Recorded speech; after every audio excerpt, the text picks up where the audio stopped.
Star online astro TV உன்னை சுற்றி நடக்கும் சம்பவங்களை உற்றுப்பார். நீ யார் என்று உனக்கு தெரியும்.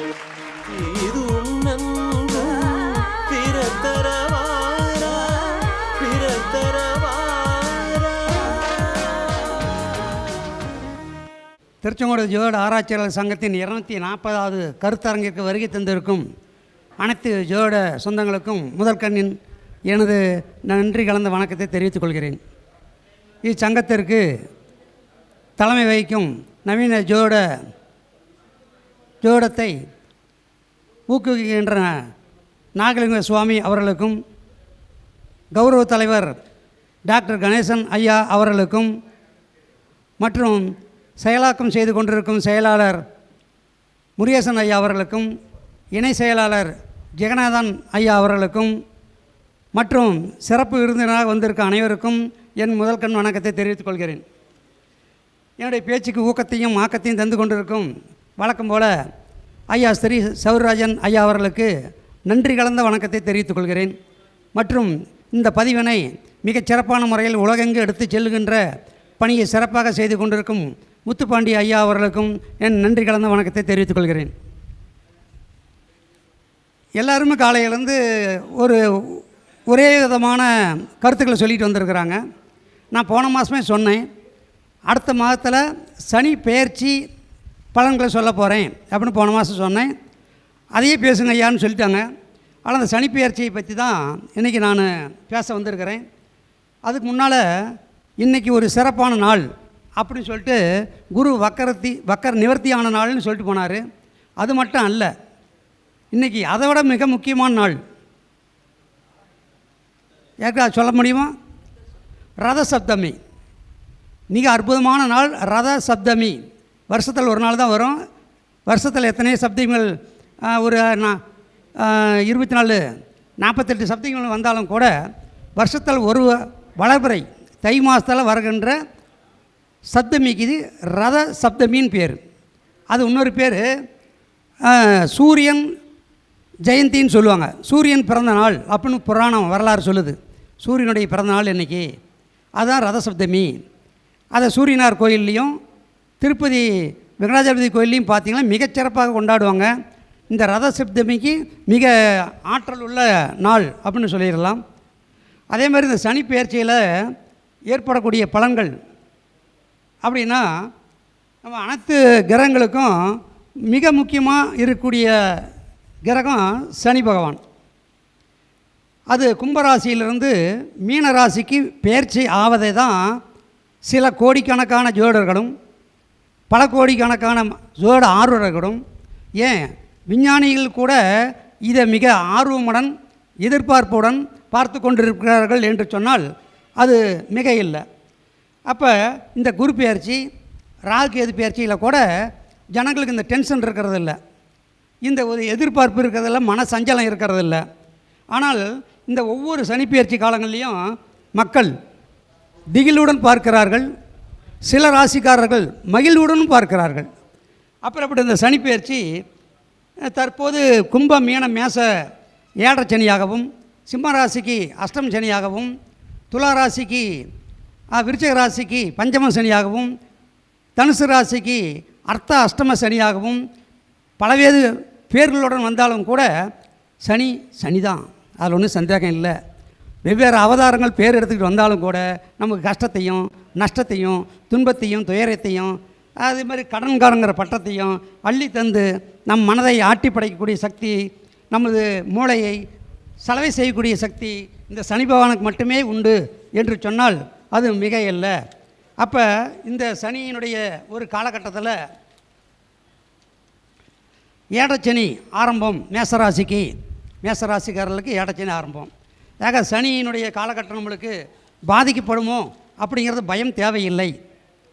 காரணம் 23 வயசுக்கு உள்ளே இருக்கிற எல்லாருக்குமே முதல் ஏடச்சனி இப்போ தான் சந்திக்கிறாங்க. அப்படி தாங்க ஐயா? 23 வயசுக்கு உள்ளே இருக்கிறவங்க இப்போ தான் முத ஏடச்சனியை அவங்க வாழ்நாளில் சந்திக்கிறாங்க. அடுத்தது அவங்களுக்கு இன்னொரு 30 வருஷம் கழித்து 53 வரும். அதுக்கப்புறம் பார்த்தா 83 வரும். அப்புறம் 3வது ஏடச்சனி, மங்குச்சனி, பொங்குச்சனி, மரணச்சனின்னு சொல்லுவாங்க. அது மாதிரி ஐயா அவர்களுக்கு கூட மீனராசி நட்சத்திரம் ரேவதி நட்சத்திரம், ஜன்ன காலத்தில் மிதுனத்தில் சனி, அவருக்கு லக்கணம் கன்னியா லக்கணம், லக்கணத்தில் சூரியன் புதன். லக்கணத்தில் சூரியன் புதன் இருக்கிறதுனால தான் இன்னும் இளமையாகவே இருக்கிறார். வாக்காதிபதி சுக்கிரன் 12ஆம் இடத்தில் மறைஞ்சிருந்தாலும் கூட நின்ற வீட்டு அதிபதி சூரியன் லக்கணத்தில் இருக்கிறதுனால தான் வார்த்தை இன்னும் கணீர்னு கம்பீரமாக இருக்குது. அதே மாதிரி அவருக்கு குரு பகவான் உச்சம், கடகத்தில் உச்சம். அதனால தான் ஆசிரியர் பணியிலிருந்து ரிட்டையர் ஆகி 23 வருஷமாக பென்ஷன் வாங்கிட்டு இருக்கிறார். அப்படின்னா பாருங்களேன். அப்போ அவருக்கு இந்த சனி ஆரம்பத்தில் 21ஆம் வருஷத்துலேயே வந்துச்சு. அதுக்கப்புறம் 30 வருஷம் 51ஆம் வருஷத்தில் வந்துச்சு. அடுத்து 81ஆவது வருஷத்தில் வந்து நடைபெற்று கொண்டிருக்கிறது. கடந்த 2.5 வருஷமாக ஐயாவுக்கு இன்றைக்கி 82 83 வருஷம் ஆகிப்போச்சு அப்படிங்கிற செய்தியை மகிழ்ச்சியுடன் தெரிவித்துக் கொள்கிறேன். அப்போ அது மாதிரி இந்த ஏடச்சனியினுடைய காலகட்டத்தை கடக்கணும்னாக்க ஒரு தடவை வந்துட்டு 2வது தடவை கடக்கணும்னா 9 ராசியை தாண்டி அந்த சனி பகவான் வர வேண்டும். 9 ராசியை தாண்டி வந்தால் தான் மீண்டும் ஏடச்சனி வரும் அப்படிங்கிறத கவனத்தில் வச்சுக்கணும். அப்போ அரசனாக இருந்தாலும், ஆண்டியாக இருந்தாலும், ஏன் அம்பானியாக இருந்தாலும், சித்தனாக இருந்தாலும், புத்தனாக இருந்தாலும், ஞானியாக இருந்தாலும், அவர்கள் தீர்க்க ஆயுள் இருக்கிறவங்க எல்லாருக்குமே ஏடச்சனியை சந்திச்சே ஆகணும். இது யாராலும் தடுக்க முடியாது. அப்போ முதலில் வரும் ஏடச்சனி பெற்றோர்களை பாதிக்கும். அவருடைய வீடு, வாகனம், தொழில் இதெல்லாம் பாதிக்கும் அப்படிங்கிறத நம்ம சொல்லலாம். 2வது ஏழரை வரும்போது தான் நமக்கு தொழில் வழியில் தொல்லை, காசு பண சேதாரம், கடங்காரங்கிற பட்டம், இப்படி வீடு விட்டு வீடு மாற்றுறது அப்படிலாம் சொல்லுவாங்க. அது என்ன ஏடச்சனியில் மட்டும் வீடு விட்டு வீடு மாற்றுறது அப்படின்னா, தொழில் மாற்றம், வீடு மாற்றம் கொடுக்கறதுக்கு காரணம் என்ன அப்படின்னா, சந்திரன் தான் காலபுருஷ இலக்கணத்துக்கு 4ஆம் அதிபதி, தொழில் காரகன் தான் சனி. அப்போ அந்த சனியும் சந்திரனும் சந்திக்கும் போது தொழில் விட்டு தொழில் மாற்றுறது, வீடு விட்டு வீடு மாற்றுறது, வாடகை வீட்டுக்கு போய் உக்காடுறது, இதெல்லாம் இந்த ஏடச்சனியில் சர்வசாதாரணமாக கொடுக்கும். இந்த கிராமத்தில் கூட சொல்லுவாங்க ஒரு பழமொழி, ஒருத்தருக்கு ஏடச்சனி வந்துட்டால் 7 வீட்டுக்கு சட்டி பானை தூக்குவாங்க. அப்படிதாங்களா? 7 வீட்டுக்கு சட்டி பானை தூக்குவாங்க, 7 இடத்துல சொராக்குவாங்க அப்படிம்பாங்க. அது மாதிரி அடி மேலே அடி விழும்போது நம்ம கொஞ்சம் நகர்ந்து உக்காந்தா தான் அடி கொஞ்சம் குறையும் அப்படிங்கிறதுனால சொல்லுவாங்க. பொதுவாக ஏடச்சனியில்னாவே கண்டம், தண்டம், பங்கம், சண்டை, இடமாற்றம், தொழில் மாற்றம், வனவாசம், வம்பு வழக்கு, ஸ்டேஷன் கோர்ட்டு ஏரியாகணும். இந்த 8 விதமான நிகழ்வுகளும் ஏடச்சனியில் நடக்கும்போது 90% எல்லோரும் இதை அனுபவிச்சிட்றாங்க. அதுக்கு பேர் தான் ஏடச்சனி. ஸ்டேஷன் கோர்ட்டு கூட ஏற வேண்டிய சூழ்நிலையை கொடுக்கறது தான் இந்த ஏடச்சனியில் சந்திக்கிறாங்க. 90% இந்த கஷ்டத்தை நஷ்டத்தை அனுபவிக்கிறாங்க. அதனால தான் ஏடச்சனி கண்டாவே எல்லாத்துக்கும் ஒரு பயம். அப்போ மேசராசிக்காரர்களுக்கு பலன் சொல்லும்போது கும்பத்தில் இருந்த சனி பகவான் மீனத்துக்கு வருகிறார். மேசத்துக்கு பாக்கிய விரையாதிபதியாக குரு பகவான், மேசத்துக்கு பாக்கிய விரையாதிபதியான குரு பகவானுடைய நட்சத்திரத்தில் தான் முதல்ல பிரவேசிக்கிறார். அது எப்படியாப்பட்ட நட்சத்திரம் தெரியுங்களா? புனர்பூசம் 4, புஷ்கர நவாம்சம். இந்த புஷ்கர நவாம்சத்தில் தான் அந்த சனி பகவான் என்ட்ரி ஆகிறார். அதனால் ஏடச்சனி வந்தோடனே பாதிக்கும் அப்படின்னு ஒரு பயப்பட வேண்டாம். 2-3 மாதத்துக்கு ஒன்றும் பண்ணாது. அடுத்தது நுழையும் போது எந்த நட்சத்திரத்துக்கு ஐயா போவோம்? உத்திரட்டாதிக்கு போவோம். என்ன பாதத்தில் போவோம்? உத்திரட்டாதி 1க்கு போவோம். அப்புறம் தான் உத்திரட்டாதி 1க்கு போவோம். அதுக்கப்புறம் தான் எல்லாத்துக்கும் 1க்கு போயிடும். அந்தளவுக்கு வச்சு செஞ்சு விடுவார் அந்த ஏடச்சனி. அப்போ இந்த உத்திரட்டாதி நட்சத்திரத்தில் செல்லும்போது தான் தொழில் வழியில் தொல்லை, அதே மாதிரி தொழில் முடக்கம், அதே மாதிரி வம்பு வழக்கு பிரச்சனை, மருத்துவ செலவு, கடன் தொல்லையெல்லாம் சந்திப்பாங்க. அடுத்தது ரிஷபராசிக்காரர்களை பார்த்தோமாக்க 9-10 கூடிய சனி பகவான் தர்மகர்மாதிபதி அப்படிங்கிற அந்தஸ்து வாங்கின சனி பகவான் தான் அவருக்கு 11ஆம் வீட்டுக்கு வருவது அற்புதமான நல்ல நேரம். இந்த சனி பகவான் இந்த ரிஷபராசிக்காரர்களுக்கு அழகான ஆடம்பரமாக வாழக்கூடிய ஆசை பெற்ற இந்த ரிஷப ராசிக்காரர்களுக்கு அவங்க நினச்ச மாதிரியே நடக்கும். குரு பெயர்ச்சிக்கு பின்னால் தான் தொழில் மாற்றம், அதுவும் புதிய தொழில் மாற்றம், சொந்த தொழில், தொழில் விருத்தி, உத்தியோக உயர்வு இதெல்லாம் கொடுக்கும். காரணம் 2, 5, 8, 11 அப்படின்னு சொல்லக்கூடிய பணபர ஸ்தானத்துங்களில் ஐயா இந்த மீட்டிங் கடைசியில் முடிஞ்சப்புறம் நோட்டீஸ் எல்லாம் கொடுத்துருந்தா கவனம் சிதறல் ஏறாமல் இருக்குமில்ல. கருணாகரன் ஐயா, மதிய உணவு இடைவேளையில் கொடுத்துருக்கலாமே. இதெல்லாம் ஒரு பேச்சு இன்ட்ரெஸ்டாக போகும்போது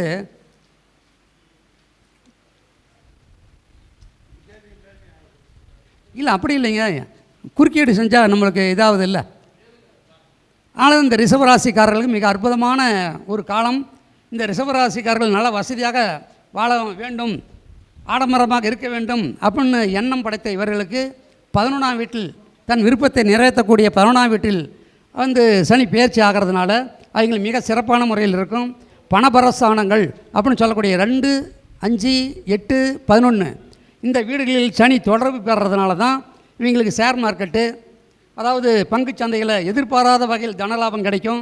மொத்தத்தில் வரும் இந்த 2.5 வருடங்கள் மகிழ்ச்சி தரும் வருடங்களாக அமையும் அப்படின்னே சொல்லலாம்.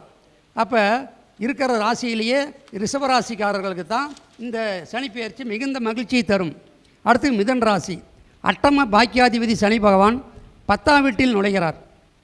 தர்ம கர்மாதிபதி யோகம் அப்படின்னு சொல்லக்கூடிய யோகம் பெற்ற இவருக்கும் கூட 10-20 பேர்களுக்கு வேலையை தரக்கூடிய பாக்கியத்தை பெற்றவங்க தான். கூட்டு தொழில் செய்கிறீங்க, மனைவி பேரில் தொழில் செய்கிறீங்க, அதே மாதிரி இது மாதிரி நட்பலன்கள் அனுபவிக்கிறீங்க. இந்த குரு பெயர்ச்சி ஏற்பட்ட அப்புறம்தான் ரேவதி நட்சத்திரத்தில் சனி சஞ்சரிக்கும் போது தான் பூமியை வாங்கிறது, வீடு கட்டுறது, வாகனம் வாங்கிறது, ஆடம்பர பொருட்கள் வாங்கி சேர்க்கறது, உத்தியோகத்தில் இருக்கிறவங்களுக்கு உத்தியோக உயர்வு கிடைக்கிறது, சம்பள உயர்வு கிடைக்கிறது. கடின உழைப்பினால் முன்னுக்கு வரக்கூடியவர்கள் இந்த மிதன் ராசிக்காரர்கள். அடுத்தது கடகராசி. ஏன்னா சுருக்கமாக முடிச்சுக்கிறேன் கால நேரம் கருதி. அப்போ கடகராசி கடந்த காலத்தில் அஷ்டம் சனியால் ஆட்டி படைச்சிருக்கும். இந்த கடகராசிக்காரர்களுக்கு வாகனத்தால் விபத்து, வம்பு வழக்கு பிரச்சனை, தாயாருக்கு உடல்நிலை ஆரோக்கியம் பாதிக்கிறது, தாயாருக்கு வாகனத்தால் விபத்து ஏற்பட்டு அவங்களுக்கு கைகால் முறிஞ்சி மருத்துவ செலவு பண்ணினது, இதெல்லாம் நல்லா ஞாபகம் இருக்கும். கடந்த 2.5 வருஷமாக போட்டு புரட்டி எடுத்திருக்கோம். அப்போ அந்த 7 கூடிய 8 கூடிய சனி பகவான் பாக்கியஸ்தானம் செல்வது நன்மை செய்யும். மேலும் சனியுடைய பார்வை 6, 3, 6, 11க்கு வர்றதுனால இதுக்கு மேலே இந்த உபய ஜெயஸ்தானங்கள் அப்படிங்கிற இடத்துல போய் அந்த சனியினுடைய பார்வை விளறதுனால கடந்த காலத்தில் இருக்கக்கூடிய கஷ்டங்கள் நீங்கி, தொழில் முடக்கம் நீங்கி, மனசுக்கு ஒரு திருப்தியான சூழ்நிலைகள் உருவாகும் அப்படின்னே சொல்லலாம். கொடுக்கல் வாங்கல் சிக்கல்லாம் தீரும். பல வருடங்களாக உதவிகள், பல இடங்களிலிருந்து உதவிகள் வரும். பல வருடங்களாக கொடுத்த பணம் இப்போது திரும்பி வரும். இந்த கடகராசிக்காரர்களுக்கு நல்ல முயற்சியும் உழைப்பும் வெற்றி தரும் அப்படின்னு சொல்லலாம். அடுத்தபடியாக சிம்மராசி. 6, 7 கூடைய சனி பகவான் 8ஆம் வீட்டில் அமர்ந்து அஷ்டம சனி ஆகிறார். ஆகவே சிம்மராசிக்காரர்களுக்கு அஷ்டம் சனி ஆரம்பிச்சிருச்சு. அப்போ சந்திராஷ்டமம், அஷ்டமி, 8ஆம் நம்பரு இதெல்லாம் பார்த்து நம்ம பயப்படுறோமில்ல. ஆனால் 8 கண்டா பயம் அப்படின்னு சொல்லுவோம். ஆனால் அஷ்டலட்சுமி அப்படின்னா அது 8 தானே. ஆனால் பயப்பட மாட்டேன், நம்ம வீட்டுக்கு வந்தால் பரவாயில்ல அப்படின்னு நினைப்போம். அது மாதிரி செல்வ செழிப்பை அள்ளித்தர வேண்டும் என்று ஆசைப்படாதவர்களே இல்லை எனலாம். ஆனால் இந்த சிம்ம ராசிக்காரர்களுக்கு கொஞ்சம் சிரமப்பட்டு தான் ஆக வேண்டும். குடும்பத்தில் பிரச்சனை, கணவன் மனைவி பிரிவு, மருத்துவ செலவு, ஸ்டேஷன் கோர்ட்டு, அந்த 5ஆம் வீடு சிம்மம் அப்படிங்கிறது காலப்புருஷ இலக்கணத்துக்கு பூர்வ புண்ணியஸ்தானம் அப்படின்னு சொல்லக்கூடிய வீடு அப்படிங்கிறதுனால பூர்வீக சொத்து சுமான தகராறு, பூமியினால் பிரச்சனை, தடத்தினால் தகராறு, இது மாதிரி சம்பவங்களும் சந்திச்சாகணும். ஆனால் அதே சமயத்தில் அந்த 5ஆம் வீடுங்கிறது குலதெய்வத்தினுடைய கோயிலாக இருக்கிறதுனால இந்த சிம்மராசிக்காரர்களை குலதெய்வங்கள் எடுத்துக்கட்டி செய்வாங்க, கட்டுமான பணிகள் நடக்கும், அதுக்கு டொனேட் கொடுப்பாங்க அப்படின்னு சொல்லலாம். அதனால் எங்களுக்கு கடன் பிரச்சனைகள்லாம் கொஞ்சம் தீரும், கொடுத்த இடத்துலையும் வாங்கிடலாம், வாங்கின இடத்துலையும் கட்டிடலாம். ஆனால் மிகுந்த எச்சரிக்கையாக இருக்கக்கூடிய ராசி சிம்மராசி. அடுத்து கன்னிராசி. காலபுருஷன் இலக்கணத்துக்கு 6வது வீடாக வரக்கூடிய கன்னிராசிக்கு 5க்கும் 6க்கும் மட்டுமே அதிபதியான சனி பகவான் 7ஆம் வீட்டிற்கு செல்வதால் அந்த வீடு இவருக்கு பாதகஸ்தானமாக இருக்கிறதுனால கணவன் மனைவிக்குள்ள உரசல், அதனால் விரிசல், இது மாதிரி சூழ்நிலை ஏற்பட்டு கொஞ்ச நாளைக்கு பிரிஞ்சு இருக்கக்கூடிய சூழ்நிலை கூட ஏற்படும். அதனால் சில பேர் வழக்கை கூட சந்திப்பாங்க. அது மட்டும் இல்லாமல் குழந்தைகளுக்கு மருத்துவ செலவு, அந்த குழந்தைங்களால் நம்மளுக்கு மன கஷ்டம். அதுமாரி இந்த குரு பெயர்ச்சிக்கு அப்புறம்தான் கணவன் மனைவிக்கு இடையே பிரச்சனை, பிளவு, பிரிவே ஏற்படும் அப்படின்னு சொல்லலாம். அடுத்தபடியாக துலா ராசி. 4க்கும் 5 கூடிய ஆதிபத்தியம் பெற்ற சனி பகவான் 6ஆம் வீட்டில் பிரவேசிக்கிறதுனால வண்டி வாகனத்துக்கு பழுது வரத்தல் செலவு, கொண்டு போய் நிறுத்தினா 3000 4000 மெக்கானிக்கு கேட்குறான், ஆனால் விற்றுவிட்டு வேறு வாங்கலாமா அப்படின்னு ஐடியா பண்ணிகிட்டு இருப்பாங்க அந்த துளாராசிக்காரர்கள். அது செலவு பண்ணி போடுறது நல்லது, அல்லது அந்த வண்டியை விற்றுட்டு வேறு வாங்குறது நல்லது, இல்லைனாக்க வாகனத்துக்கு பழுது பார்த்து செய்யலாம், அந்த வாகனத்தால் விபத்து ஏற்பட்டு உங்களுக்கு பழுது பண்ண வேண்டிய சூழ்நிலை வந்துடும், ஆனால் விற்றுட்டு வேறு வாங்கிக்கிங்க. இவங்களும் கூட இந்த பூர்வ சொத்து சம்பந்தமான வழக்கை ஏற்கனவே சந்திச்சிட்டு இருப்பாங்க. அது தொடர்ந்து நடக்கும். அடுத்தபடியாக விருச்சிக ராசி, பஞ்சம சனி என்று அழைக்கப்படக்கூடிய அந்த சனி பகவான் பஞ்சமத்தில் உட்கார்றதுனால அவர் 3-4 கூடிய சனி பகவான் தான். 5ஆம் வீட்டுக்கு செல்வது மிகச்சிறப்பு தான். ஆனால் நீங்கள் எந்த விஷயத்துக்கு முயற்சி செய்கிறீர்களோ அது நிச்சயமாக வெற்றி அடையும். வண்டி வாகனம் வாங்கலாம், வீட்டுக்கு மராமத்து செலவு பண்ணலாம், டாப் இறக்கலாம், கொட்டாய் போடலாம், ரூம்ஸ் எடுக்கலாம், களம் போடலாம். இதுமாதிரி மராமத்து வேலைகள்லாம் தாராளம் செய்யலாம். வீடு விட்டு வீடு மாற்றி உட்காரலாம். வடக்கு தலைவாசல் உள்ள வீட்டுக்கு சென்றால் இன்னும் சிறப்பாக இருக்கும். அதே மாதிரி மொத்தத்தில் இந்த தனுசு ராசிக்கு மிக அற்புதமான பலனை அள்ளி கொடுக்கும். பூர்வ சொத்து சம்பந்தமான பிரச்சனைகள் தீரும், அது உங்கள் பக்கமே தீர்ப்பாகும் அப்படின்னு சொல்லலாம். அடுத்தபடியாக மகரம், கடந்த 7.5 வருடமாக ஏடச்சனியுடைய தாக்கத்தில் இருந்தவங்க தான் இந்த மகரச்சனி. அப்போ லக்னாதிபதி மற்றும் 2ஆம் அதிபதி சனி பகவான் வெற்றி ஸ்தானம், சகாயஸ்தானம் அப்படின்னு சொல்லுகின்ற தனுசு இப்போ தான் சொன்னேன்.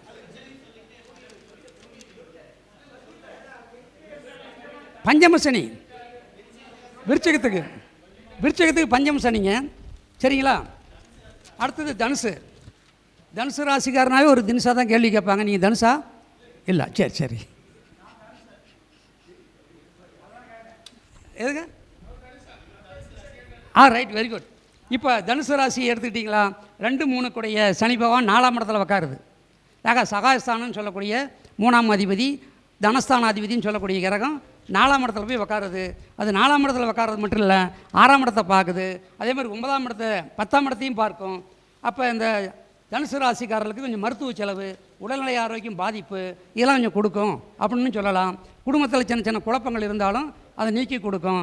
அந்த சனி பகவான் அந்த குருவுடைய நட்சத்திரம் தாண்டி உத்திரட்டாதியும் தாண்டி ரேவதி நட்சத்திரத்துக்கு எப்போ போய் சந்திக்குதோ, சஞ்சாரம் செய்யுதோ, அப்போ தொழில் வளம் பெருகும்.